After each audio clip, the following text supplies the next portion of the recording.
नमस्कार दोस्तों, मैं हूं आशीष सिंह और स्वागत करता हूं आपका एक बार फिर से अपने YouTube channel champions study point पर। तो चलिए दोस्तों, आज हमें बात करनी है electric heating effect of electric current. हम ऑलमोस्ट चैप्टर के लास्ट पे हैं और हमारे लिए आज फाइनल टर्न होगा इस चैप्टर के वीडियो का, और उसके बाद हम इसके न्यूमेरिकल्स को मैनेज करेंगे। तो चलिए स्टार्ट करते हैं। Heating effect of electric current, the last topic of the electricity, CBSE class 10 NCERT science book, part 10। क्या बोलता है हीटिंग इफेक्ट? आप सबने एक बात ऑब्जर्व करी होगी कि हमारे जितने भी जैसे वाटर हीटर है, उस वाटर हीटर में इलेक्ट्रिकल एनर्जी को हम किस में कन्वर्ट कर रहे हैं? क्या हीट एनर्जी में कन्वर्ट कर रहे हैं? हमारे गीजर है, टोस्टर है, प्रेस है, आयरन है, एटसेट्रा जितनी भी डिवाइसेस है, उन डिवाइसेस में हम पहले इलेक्ट्रिक करंट को सप्लाई करते हैं और उसके बाद वो हीट एनर्जी को जनरेट करती है। That's all. So in the same way, the conversion of the electrical energy into heat energy, the conversion of electrical energy into heat energy, that is known as the heating effect of electric current. उसको हम क्या बोलते हैं? heating effect of electric current. Simplest way में electrical energy को किस में convert करना? इलेक्ट्रिकल एनर्जी को कन्वर्ट करना हीट एनर्जी में। That phenomena is known as the heating effect of electric current. यहां से हम बात करेंगे हीटिंग इफेक्ट के बारे में। एक जूल्स लॉ आता है। चलिए सबसे पहले हीटिंग इफेक्ट का एक डेरिवेशन आता है, हीट एनर्जी का एक फॉर्मूला आता है, उसको हम कैसे डिराइव करते हैं ये देखिए। हम ये मान के चलेंगे कि जितना भी वर्क डन है वो एनर्जी सप्लाई के इक्वल है, यानी कि सारा वर्क डन किस में कन्वर्ट हो रहा है? हीट एनर्जी में कन्वर्ट हो रहा है। हम ये चीज मान के चलेंगे। तो सबसे पहले हमने डिफाइन करा था वोल्टेज को, V इजिकल्स टू बोला था W अपॉन Q। क्या आप सबको याद है जब हमने पोटेंशियल डिफरेंस को डिफाइन किया था? Work done in moving unit positive charge between two fix point, that is known as the potential difference. वहां से मैं वर्क डन को क्या बोल सकता हूं? Work done is equal to V into Q हो जाएगा। क्या देखिए, इस Q का मैंने क्या करा? इधर मल्टीप्लाई कर दिया। Got it? अब आगे देखिए आप, बहुत ही इंटरेस्टिंग यार, हमें सिर्फ और सिर्फ फॉर्मूला को मैनेज करना है। वर्क डन किसके इक्वल बोल रहे हैं हम? जो वर्क डन होगा वो हीट एनर्जी के इक्वल होगा। क्या work done is equal to heat energy? The all electrical energy is converted into heat energy, that is we are saying work done is always equal to heat energy, and heat energy is denoted by capital H। किससे denote कर रहे हैं हम? उस capital H से। तो W की जगह में H रख देता हूं, H is equal to V into Q। Got it? अब एक बात बताइए, आपने इलेक्ट्रिक करंट का फॉर्मूला पढ़ा, वहां पे I इज इक्वल टू क्या Q अपॉन T था क्या? तो हम Q की जगह IT रख सकते हैं क्या? इस Q की जगह हम क्या प्लेस कर देते, क्या पुट कर देते हैं? IT। चलिए पुट कीजिए, H equal to V into IT। H equals to V into IT। Q को हमने किससे रिप्लेस करा? IT कहां से आया? इलेक्ट्रिक करंट की डेफिनेशन से। और ओम्स लॉ से V is equals to IR होता है क्या? ओम्स लॉ से V इज इक्वल्स टू क्या होता है? IR। तो यहां से H इज इक्वल्स टू इस V की जगह क्या रख देते हैं अपन? IR। तो ये हो गया IR इंटू IT। V की जगह हमने क्या रखा? IR। तो H इक्वल्स टू आ गया I square RT। H equals to क्या आया आपके सामने? I square RT। That is known as the Joule's law. That is known as the Joule's law. क्या बोलता है जूल्स लॉ? अभी आपको बताते हैं। सबसे पहले यहां ध्यान से देखिएगा, heat energy is directly proportional to the square of electric current, proportional to the resistance of the conductor and proportional to the time taken. यहां से तीन रिजल्ट निकल रहे हैं। क्या तीन रिजल्ट निकल रहे हैं? देखिए, सबसे पहला रिजल्ट निकल रहा है H is proportional to I square, और R is proportional to R, और sorry H is proportional to R और H is proportional to T। That is known as the Joule's law of heating. That is known as the Joule's law of heating। क्या बोलता है Joule's law of heating? According to Joule's law of heating, the heat energy is directly proportional to the square. Heat energy is directly proportional to the square of electric current। यहां देखिए, heat energy, the amount of produced heat energy is directly proportional to the square of electric current, square of the resistance and directly proportional to the time। तीन चीजों के square of the electric current, resistance and the time taken, that is directly proportional to heat energy. Got it? वापस repeat करता हूं, according to Joule's law of heating, 2019 का question था, what is Joule's law? तो according to Joule's law of heating the amount of heat energy produced is directly proportional to the square of electric current, resistance of the conductor and proportional to the time taken. That is known as the Joule's law of heating. चलिए got it. अब इसके आगे हमें बात करनी है, सबसे first वो बात करनी है application of heating effect. Heating effect इतना ही सही है, the conversion of electrical energy into heat energy. That's right, yes obviously right, आपने बहुत अच्छा जवाब दिया, क्लैप फॉर यू। देखिए क्या बोला मैंने, conversion of heating energy, conversion of electrical energy into heating energy, that effect is known as the heating effect of electrical energy. और according to Joule's law of heating the amount of heat energy produced is directly proportional to the square of electric current, proportional to the resistance of the conductor and proportional to the time. That is known as the Joule's law of heating. उसको हम क्या बोल देंगे? Joule's law heating बोल देंगे। ये चल रहा है आपके सामने, देख सकते हैं। अब बात करना है एप्लीकेशन। देखिए बहुत ही सिंपल एप्लीकेशन, 3 एप्लीकेशन के बारे में बात करूंगा। पहला एप्लीकेशन फर्स्ट आता है, the heating effect of electric current is utilized for electric heater, electric bulb, iron, electric toaster, water heater etcetera devices. जितने भी आपके इलेक्ट्रिकल डिवाइस जो हीट एनर्जी को कन्वर्ट करती है, वो पहला एप्लीकेशन होता है, जिसमें इलेक्ट्रिक केटल आ गई, इलेक्ट्रिक आयरन आ गई, hot oven, electric hot oven आ गया, एटसेट्रा। जितने भी डिवाइसेस है वो किस पे वर्क करती है? आपके heating effect of electric current पे वर्क करती है। That's all. दूसरा इसका जो मोस्ट इंपॉर्टेंट एग्जांपल आता है, it is used in electric bulb. कहां पे यूज करते हैं? Electric bulb. अगर आपने पहले जो एक बल्ब आते थे फ्लोरोसेंट बल्ब, उनमें एक बीच में क्या होते थे, एक जैसे इस तरह का बल्ब था आपके सामने, देखिए ये एक बल्ब है, यहां पे बीच में आपने एक फिलामेंट देखा होगा बल्ब के बीच में, वो फिलामेंट बना होता है टंगस्टन का। वो फिलामेंट किसका बना होता है? टंगस्टन का। एक्चुअल में क्या होता है, जब अपन इलेक्ट्रिक करंट को कनेक्ट करते हैं तो ये टंगस्टन हीटअप होकर हीट एनर्जी सप्लाई करता है। ये टंगस्टन क्या करता है? बहुत ज्यादा हीट करता है, और हीट होने से ये हीट एनर्जी को जनरेट करेगा। ये हीट एनर्जी इसके अंदर जो गैस फील होती है, उस गैस के साथ कोलाइड करता है और लाइट एनर्जी को जनरेट करता है। दैट मीन्स हमने पहले इलेक्ट्रिकल एनर्जी को किस में कन्वर्ट करा? हीट एनर्जी में। और हीट एनर्जी को किस में कन्वर्ट करा? लाइट एनर्जी में। तो वापस प्रोसेस समझते हैं। पहला एप्लीकेशन हमने पढ़ा था, it is used in electric heater, water heater, electric hot oven, electric iron, electric toaster, electric kettle etcetera devices.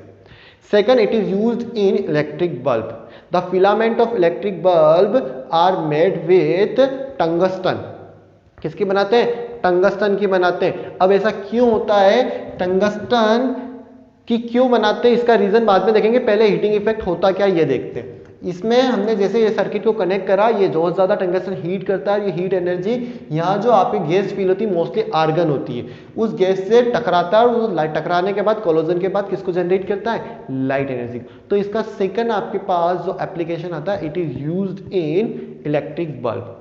और तीसरा जो इसका यूजेस आता है वो आता है, it is used in electric fuse. It is used in electric fuse. अब यहां से बहुत सारे क्वेश्चन बनते हैं। फर्स्ट क्वेश्चन बनता है कि वाई, पहला क्वेश्चन सुनना, electric heating devices are made with alloy rather instead directly made it with copper wire. हम इलेक्ट्रिकल डिवाइसेस जैसे हीटर, गीजर जितनी भी होती है, इनको अलॉय से बनाते हैं। इनको किससे बनाते हैं? अलॉय से। लेकिन इनको डायरेक्ट कॉपर वायर से क्यों नहीं बनाते? अगर आपने यहाँ पे घर पे हीटर देखा हो, इलेक्ट्रिक हीटर, तो उसके बीच की जो कोयल होती है, वो कोयल हम अलॉय की बनाते हैं, हम कॉपर की नहीं बनाते। ऐसा क्यों? पहला एप्लीकेशन था, it is used in electric heater, electric water heater, geyser, toaster, bulb, kettle etcetera. जो उनमें कॉइल यूज होती है, वाई इलेक्ट्रिक की, पहला क्वेश्चन सुनेगा, बहुत इंपॉर्टेंट है, why electric heating devices are made with alloy rather than using direct use of copper. हम उसको कॉपर से क्यों नहीं बनाते, हम उसको अलॉय से ही क्यों बनाते हैं? क्यों? इसका सुनिए सबसे पहला रीजन। देखिए जो अलॉय होते हैं ना, वो अलॉय का मेल्टिंग पॉइंट बहुत ज्यादा होता है और उनका रेजिस्टेंस ज्यादा होता है। हमने हीट एनर्जी में अभी आपको एक बात बताई, heat energy is directly proportional to resistance, यानी कि जितना ज्यादा कंडक्टर का रेजिस्टेंस होगा उतनी ही ज्यादा हीट एनर्जी जनरेट होगी, जितना ज्यादा करंट का अमाउंट होगा उतना ही ज्यादा हीट एनर्जी जनरेट होगी, और जितना ज्यादा किसका अमाउंट होगा, आपके टाइम जितना ज्यादा कंज्यूम होगा उतनी ही हीट एनर्जी जनरेट होगी। तो पहला क्वेश्चन था कि क्यों इलेक्ट्रिकल हीटिंग डिवाइसेस अलॉय से बनाते हैं। तो अलॉय की क्या एडवांटेज है अलॉय को यूज करने के, वो उसके एडवांटेज इसका आंसर है। मेरा क्वेश्चन है कि हीटिंग डिवाइसेस को क्यों, कि जो कोयल होती है उसको अलॉय से क्यों बनाते हैं, उसको हम डायरेक्ट कॉपर वायर का यूज करके क्यों मैन्युफैक्चर या प्रोड्यूस नहीं करते। तो that's the reason behind that, क्या है उसके पीछे का रीजन, कि alloy has more melting point, high melting point. Alloy जो है उनका क्या होता है, हाई मेल्टिंग पॉइंट होता है, and they have a high resistance. क्योंकि एक बात तो फैक्ट है, अगर कहीं कहीं हीट एनर्जी जनरेट हो रही है तो किसी न किसी टेम्परेचर पे वो जो कंडक्टर होगा वो मेल्ट कर जाएगा, और अगर वो कंडक्टर मेल्ट कर गया तो हमारा सर्किट क्या हो जाएगा, ब्रेक हो जाएगा, और सर्किट ब्रेक होगा तो ऑटोमेटिकली इलेक्ट्रिसिटी रुक जाएगी क्या। लेकिन हमें कंटिन्यूस फ्लो करना है इलेक्ट्रिसिटी का, हमें इलेक्ट्रिसिटी का क्या करना है, कंटिन्यूस फ्लो करना है। तो एक बात आप खुद सोचिए, हमें कंटिन्यूस फ्लो भी करना है और हमारा टेम्परेचर भी बढ़ रहा है, तो जो आपने कंडक्टर यूज करा उसमें इतनी स्ट्रेंथ या इतनी कैपेसिटी होनी चाहिए कि वो उस टेम्परेचर को रेजिस्ट कर जाए, दैट्स ऑल, उस हीट एनर्जी को क्या कर जाए, रेजिस्ट कर जाए। इसलिए अलॉय जो होते हैं, अलॉय का जो मेल्टिंग पॉइंट होता है वो बहुत ज्यादा हाई होता है। Alloy has high melting point and they have high resistance, उनका रेजिस्टेंस हाई होता है जिससे वो ज्यादा हीट एनर्जी प्रोड्यूस करते हैं, और उनका मेल्टिंग पॉइंट ज्यादा होता है ताकि वो इजीली मेल्ट नहीं करते हाई टेम्परेचर पे भी। तो पहला आंसर कनेक्ट हुआ कि हीट एनर्जी डायरेक्टली प्रोपोर्शनल होती है करंट के, जितना ज्यादा करंट उतनी ज्यादा हीट, जितना ज्यादा कंडक्टर का रेजिस्टेंस उतनी ज्यादा हीट, और तीसरा जितना ज्यादा टाइम उतना ज्यादा हीट। आपने वाटर हीटर में देखा होगा, ज्यादा देर हीटर चलता है तो पानी ज्यादा बॉईल करता है, तो दैट सेम केस पे जितना ज्यादा टाइम उतनी ज्यादा हीट। तो पहला मेरा क्वेश्चन था वो क्या था, कि heating devices are made with alloy instead of using copper coil. तो इसका आंसर क्या होगा, heating devices are made with alloy due to its high melting point and high resistance। जो alloy होते हैं उन alloy का melting point और resistance क्या होता है, हाई होता है। alloy has resistance, that's why they are used in heating devices। got it, पहला क्वेश्चन समझ गए। मेरा दूसरा क्वेश्चन लिंक कर रहा था tungsten, why tungsten is used as a filament of electric bulb, why tungsten is used as a filament of electric bulb, कि जो हमारे बल्ब होते हैं उनमें टंगस्टन को क्यों यूज करते हैं। तो again same reason, tungsten has high melting point and high resistance. Tungsten का मेल्टिंग पॉइंट और रेजिस्टेंस क्या होता है, हाई होता है, इसलिए हम इलेक्ट्रिक बल्ब में क्या यूज करते हैं, इलेक्ट्रिक बल्ब में हम यूज करते हैं tungsten as a filament. Got it, दो चीज क्लियर हो गई। तीसरा था मेरा एप्लीकेशन, वो तीसरा एप्लीकेशन क्या था, उस तीसरे एप्लीकेशन के अकॉर्डिंग मैंने बोला आपको, heating effect of electric current is used in electric fuse which is used for safety purpose. किसके लिए यूज करते हैं अपन, जो आपके फ्यूज होता है इलेक्ट्रिक फ्यूज, वो सेफ्टी पर्पस से यूज करते हैं। अब यहां पे मेरी एक बात ध्यान से सुनिएगा, अलॉय, टंगस्टन, इन सबका मेल्टिंग पॉइंट क्या था, इन सबका मेल्टिंग पॉइंट क्या था, बोलिए, हाई मेल्टिंग पॉइंट था, इसलिए इनको क्या यूज कर रहे थे अपन, हीटिंग डिवाइसेस में यूज कर रहे थे। लेकिन जो तीसरा एप्लीकेशन है वो हमारे सिक्योरिटी सेफ्टी पर्पस से, किस लिए, सेफ्टी पर्पस से है। तो आपको क्या करना है, सुनिए, तीसरा है कि what are the characteristics of the fuse, fuse की क्या कैरेक्टरिस्टिक्स होती है। तो हमेशा ध्यान रखिएगा जो फ्यूज वायर होता है ना उसका मेल्टिंग पॉइंट कम होता है। क्यों, क्योंकि वो सर्किट में सेफ्टी डिवाइस जैसे यूज होता है। वो क्या करता है, जब भी कोई टेम्परेचर राइज होता है तो वो सर्किट को ब्रेक कर देता है और हमारे जो ओवरऑल वायरिंग है वो सेफ हो जाती है। किससे, वो किसी भी फायर से या हजार्ड से सेफ हो जाती है। इसलिए हमेशा ध्यान रखना जो फ्यूज होता है उस फ्यूज वायर में मेल्टिंग पॉइंट लेस होता है। उसका रीजन है क्योंकि उसे हम as a safety instrument use ले रहे हैं, as a safety device use ले रहे हैं। तो गॉट इट, तीन क्वेश्चन थे आपके सामने।